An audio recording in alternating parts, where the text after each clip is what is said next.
नमस्कार। काल यानी समय। हम लोग इस पर तो खूब रिसर्च करते हैं कि क्या खाना है, मगर एक और ज़रूरी फैक्टर होता है आहार सेवन में कि हमें किस समय खाना है।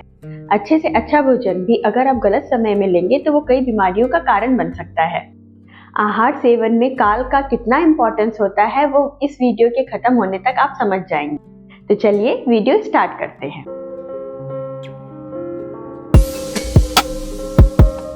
Hello everyone, myself Dr. Seema Prajapati welcomes you to Think Scientific with Ayurved।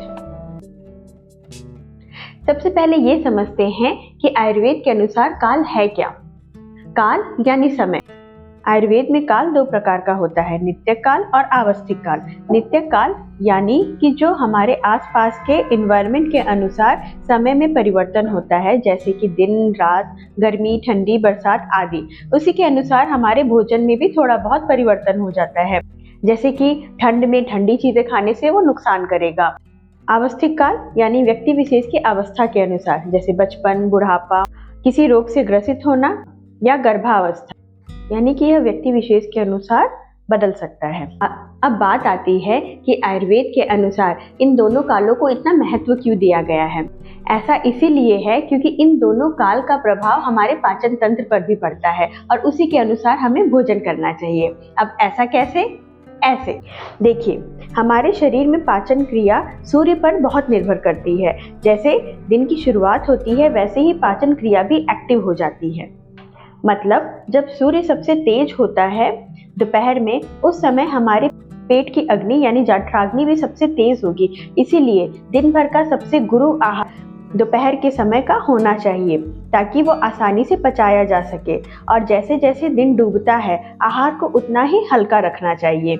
Ideally देखा जाए तो सूरज ढलने के बाद हमें बहुत भारी भोजन नहीं करना चाहिए। रात का भोजन बहुत सुपाच्य और हल्का होना चाहिए और कोशिश करें कि सूरज ढलने के थोड़ी देर बाद ही भोजन कर ले और रात में सोने और खाने के बीच में कम से कम 2 घंटे का अंतराल हो। दूसरी जरूरी बात, जब तक अच्छे से खुलकर भूख ना लगे तब तक भोजन मत करिए। क्यों? क्योंकि बिना भूख लगे अगर आप भोजन करेंगे तो वो शरीर में ठीक से डाइजेस्ट नहीं हो पाएगा और नतीजा होगा शरीर में टॉक्सिन्स का जमावड़ा। I am really very sorry to say कि हमारे आयुर्वेद में हम आपको एग्जैक्ट टाइमिंग नहीं बता सकते कि 7 बजे नाश्ता करना है या 9 बजे नाश्ता करना है।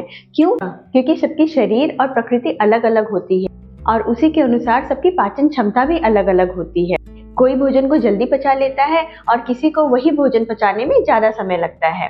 तो ये आपकी प्रकृति पर निर्भर करती है, आपके शरीर पर निर्भर करती है और ये आपसे बेहतर कोई नहीं जान सकता।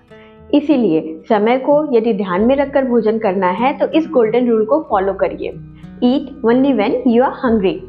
अगर आप बस इस एक रूल को फॉलो करने लगेंगे तो आप पाएंगे कि कई बीमारियां जो शरीर में टॉक्सिन्स जमा होने की वजह से होती हैं वो खुद अपने आप आपसे दूरी बना लेंगी, जैसे कि skin disorder, heart disorder, diabetes, लंबा बुखार, गठिया आदि। मौसम के अनुसार समझे तो ये तो आपने भी अनुभव हुआ होगा कि जब मौसम कुछ ठंडा होता है तो हमारी भूख खुद ब खुद बढ़ जाती है। मौसम में अगर बारिश हो रही होती है तो हमें खुद ब खुद पकौड़ियाँ खाने का मन करता है, क्योंकि ठंड के मौसम में हमारी जठराग्नि तीव्र हो जाती है। कंफ्यूज मत होइए। अगर आपके दिमाग में ये सवाल आ रहा है कि बाहर ठंडी है तो अंदर की अग्नि को भी कम हो जाना चाहिए, इसका भी जवाब आपको देते हैं। देखिए, जब बाहर का मौसम ठंडा होता है तो उसे एडजस्ट करने के लिए हमारी बॉडी अंदर से गर्मी पैदा करती है ताकि हमारा शरीर उस ठंड के वातावरण को सहने में समर्थ हो जाए और इसके फलस्वरूप हमारी जठराग्नि भी तीव्र हो जाती है और हमें अच्छी भूख लगती है। एंड इट्स ओके, अगर भूख लगी है तो उसे दबाइए मत। जब भूख लगे तब खाना खाइए, पर क्वांटिटी और क्वालिटी का ध्यान रखते हुए। इस पर हमने पहले भी वीडियोस बनाए हैं, उसका लिंक मैं डिस्क्रिप्शन बॉक्स में दे दूंगी। अगर वीडियो पसंद आई हो तो प्लीज लाइक और कमेंट करके बताइएगा, जिससे कि हमें मोटिवेशन मिलती रहे और इस तरीके की वीडियोस बनाने के लिए। और अगर आप इस चैनल पर नए हैं तो सब्सक्राइब जरूर कर दीजिएगा। Till then take care, have a happy and healthy life. धन्यवाद।